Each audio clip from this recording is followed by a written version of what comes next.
네, 안녕하세요. 반갑습니다. 저는 여행작가 태원준이라고 하고요. 지금까지 제 삶의 절반이 넘는 23년 동안 세계 곳곳을 누비고 있습니다.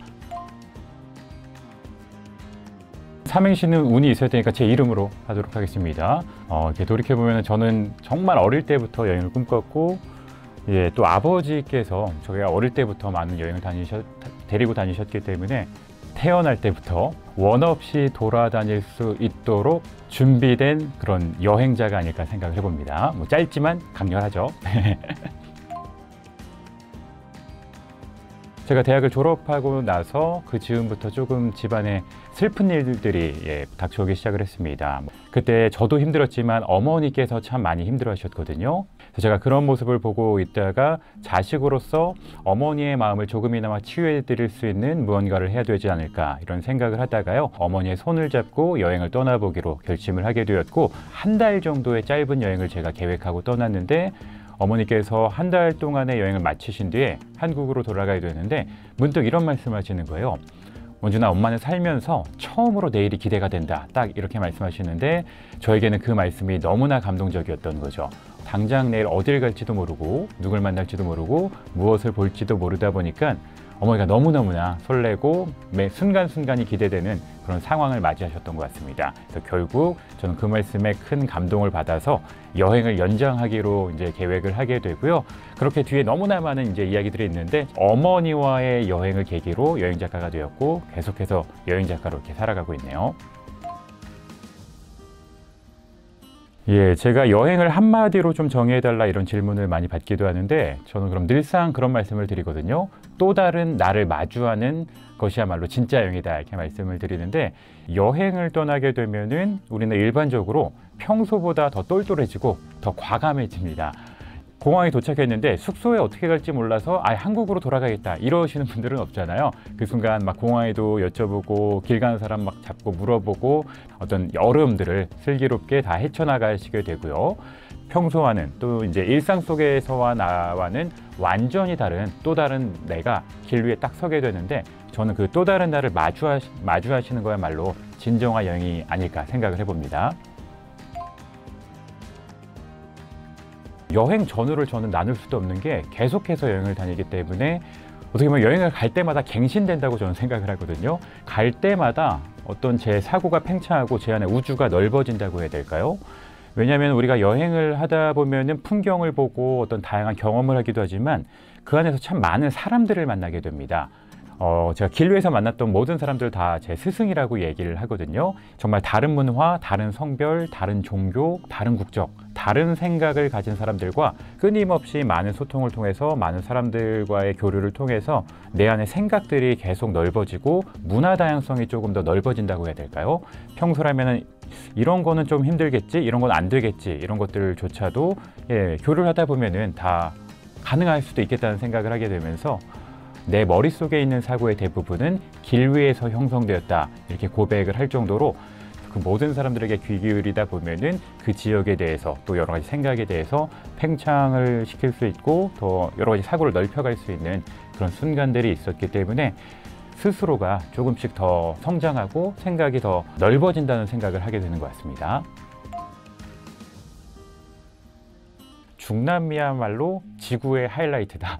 중남미만큼 압도적인 풍경을 많이 본 대륙이 없었기 때문에 실제로 세상에서 가장 큰, 가장 긴 이런 타이틀을 가진 자연은 대부분 중남미에 위치를 하고 있거든요. 우유니 소금 사막을 갔을 때의 감흥을 아직도 잊을 수가 없거든요. 와, 지구상에 이토록 비현실적인 풍경이 있을 수가 있구나. 이구아수 폭포를 보면서 와, 이렇게 사람을 주눅들게 할 만큼 거대한 자연과 폭포가 실제로 존재를 하는구나 이런 생각을 하면서, 이 중남미라는 대륙은 제가 여행자로서 자연을 바라보는 시선에서만큼은 너무나 놀라운, 계속 끊임없이 감탄을 안겨주는 그런 대륙이었고요. 대부분 다 2번 이상 방문을 한 것 같아요. 도시도 그렇고 여행지도 그렇고. 3번 이상 간 곳은 우유니 소금 사막, 마추픽추, 그다음에 띠띠까까호수 요 정도가 될 것 같습니다.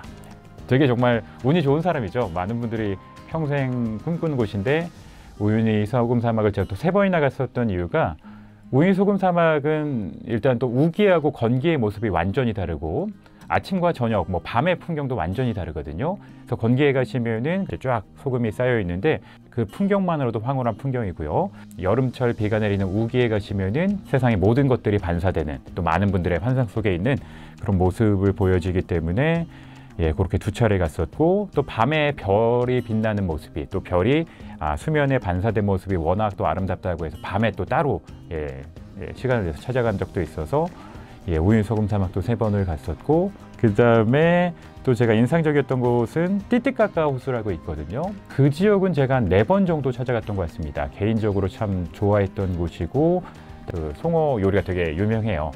여행 중에는 식도락도 굉장히 큰 재미이기 때문에 제가 송어를 또 좋아해가지고 또 송어를 먹고자 따로 찾아간 적도 있거든요.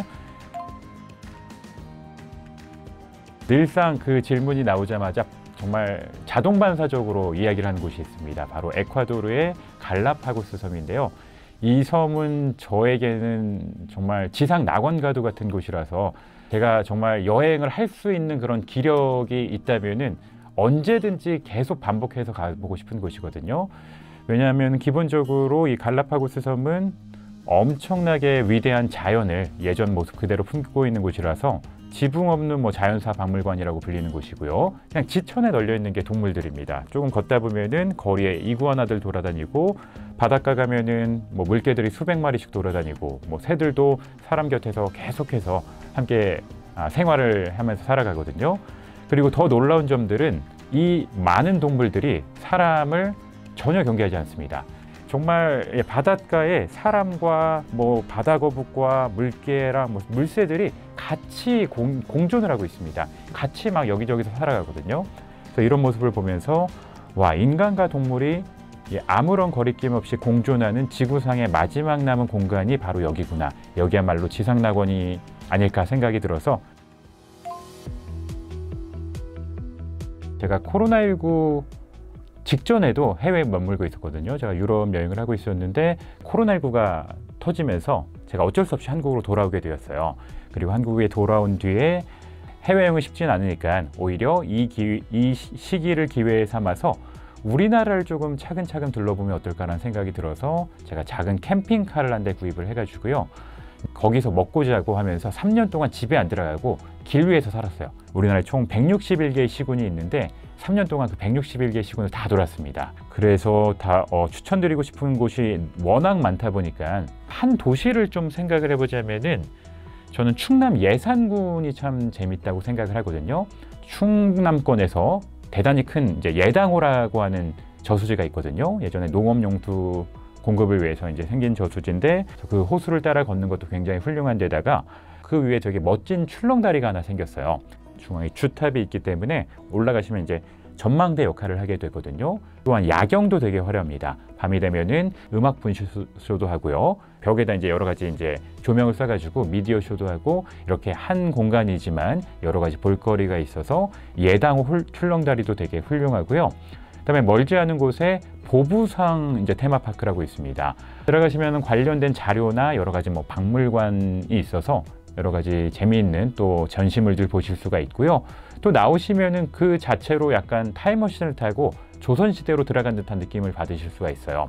여러 가지 옛 풍경이 잘 보존이 되어 있고, 그 안에서 전통놀이라든지 또 재미있는 만들기 체험이라든지 또 아이들을 위한 게임이라든지 이런 것들 무대까지 어떤 공연까지 잘 진행이 되고요. 그 다음에 온천도 위치를 하고 있습니다. 예산 쪽에 온천이 있기 때문에 이렇게 여행하시다가 피로를 푸시기도 좋고, 수덕사라고 정말 천년 고찰도 있습니다. 거기에 우리나라에서 가장 오래된 목조 건축물도 그쪽에 있기 때문에 여러모로 우리나라 분들께도 좋지만 외국인 분들이 오셨을 때 즐거운 추억을 많이 만드실 수도 있는 데다가 여러 가지 분야의 여행을 다 하실 수가 있어서 예산군이 참 재미있는 도시가 아닐까 생각을 해봅니다. 제가 베를린에서 만났던 군다스라는 이름의 아주머니셨고요. 제가 어머니랑 여행을 하다가 현지인의 집에서 숙박을 해결하는 그런 프로그램이 있는데, 제가 아주머니 댁에 초대를 받아서 어머니와 함께 가게 되었던 거죠. 네, 아주머니는 이제 은퇴를 하시고 여행자들을 초대하는 낙으로 살아가시는 분이었습니다. 아주머니께서 게스트룸을 되게 공을 들여서 꾸미십니다. 손님을 맞이하는 방을 너무나 이제 아끼시는 분이었고요. 또한 그 방 중앙에 원탁이 있었습니다. 나무로 된 원탁이 있었는데 이 원탁에서 수많은 여행자와 대화를 나누면서 정말 많은 이야기가 오갔기 때문에 아끼는 물건이라고 이제 말씀을 하셨었어요. 근데 이제 아주머니 댁에 3일을 머물렀었는데 이틀째 되는 날 여행 마치고 아주머니 댁에 들어가다가 한 마트를 들어갔는데 한국 라면을 만나게 된 거예요. 얼른 라면을 사가지고 아주머니 댁에 가서 끓여 먹고 너무나 이제 급한 마음에 라면을 끓여 먹고 그 냄비를 그 아주머니가 아끼시는 그 나무 원탁에 놓고 이제 먹기 시작을 했던 거죠. 한참 먹다가 어머니가 깜짝 놀라신 거죠. 원준아, 우리 지금 냄비 받침을 안 했다. 그래서 제가 깜짝 놀라서 손이 디는 것도 모르고 그 뜨거운 냄비를 들었더니 아주머니께서 아끼시는 그 원탁에 새까맣게 냄비 자국이 나게 된 거예요. 그래서 어떻게 되지 계속 고민을 하다가 방법이 없죠. 아주머니가 오시자마자 제가 이실직고를 하게 되고요. 이제 모셔가지고 아주머니 정말 죄송한데 좀 요리를 해 먹다가 깜빡하고 이렇게 좀 잊어가지고 너무 새까맣게 아주머니의 이 아끼시는 물건을 내가 다 망쳐버렸다. 정말 위로가 될지 모르겠지만 저랑 지금 같이 나가시면은 제가 최대한 비슷한 이 탁자를 하나 사드리겠다, 이렇게 말씀을 드렸는데 아주머니가 이렇게 보시다가 원준아, 괜찮아, 그냥 냅둬도 돼, 이러시는 거예요. 아주머니 정말 괜찮으시니까 저랑 나가시죠, 이렇게 말씀을 하셨는데도 계속 괜찮다고 하시는 거예요. 근데 이제는 제가 안 괜찮아가지고 어떻게든 아주머니를 모시고 나가려고 하는데 아주머니 갑자기 원준, 정말 괜찮으니까 그냥 냅둬도 되고 나는 오히려 지금 이 상황이 되게 고마운 상황처럼 느껴진다, 딱 이렇게 말씀하시는 거예요. 그래서 아주머니 왜 고마우신데요? 여쭤봤더니 아주머니께서 하시는 말씀이 너무 감동적이었습니다. 아직도 잊을 수가 없는데, 원준, 나는 지금까지 수많은 여행자들을 이렇게 초대하면서 살아왔었는데 엄마하고 아들이 함께 여행하는 걸 처음 본다. 내 또래의 엄마와 정말 젊은 아들이 여행하는 걸 처음 보는데 그만큼 너희를 내가 가장 기억하고 싶은 사람인데 너희를 계속해서 기억할 수 있는 마크를 여기다 새겨줘서 너무나 고맙다고 하시는 거예요. 이러다 보니까 제가 순간적으로 얼마나 감동이 차올랐겠어요.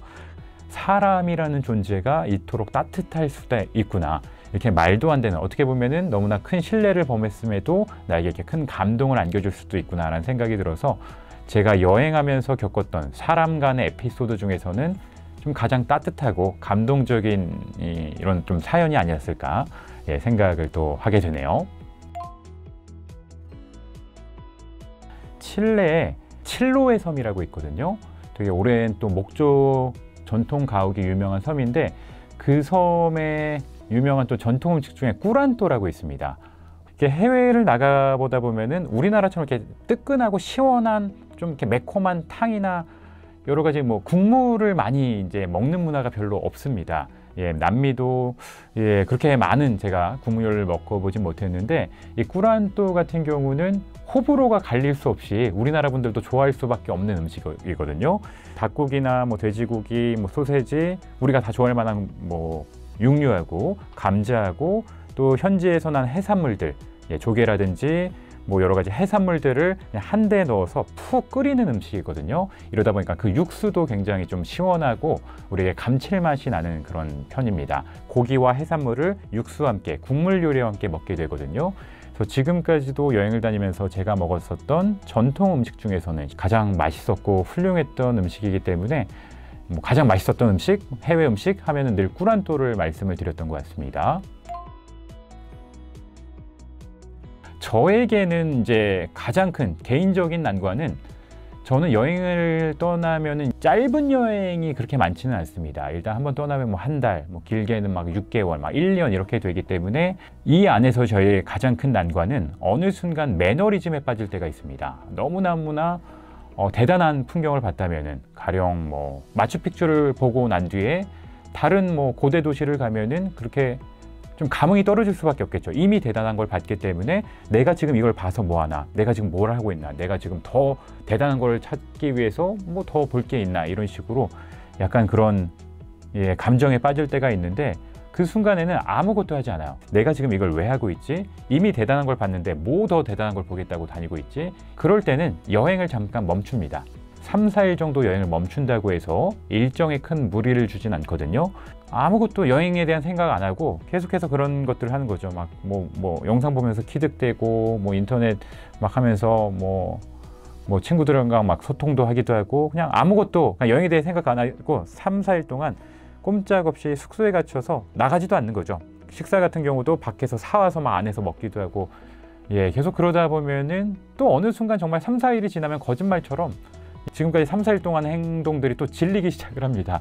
그래서 그런 또 시간을 지나고 나면은 그래도 여행이 훨씬 더 재밌지. 앞으로 내가 이미 대단한 걸 봤지만 그래도 또 다른 이야기가 담겨져 있고 또 다른 전통이 있고 또 다른 어떤 사람들이 살고 있는 곳이다 보니까 더 재밌겠지라는 생각이 들어서 다시 여정을 떠나게 되거든요. 잠깐 휴식을 통해서 아무것도 안 하고 이제 다른 또 재밌는 것들을 하다 보면은 다시 또 여행이 그리워지기 때문에 그렇게 또 극복을 하게 되는 것 같습니다.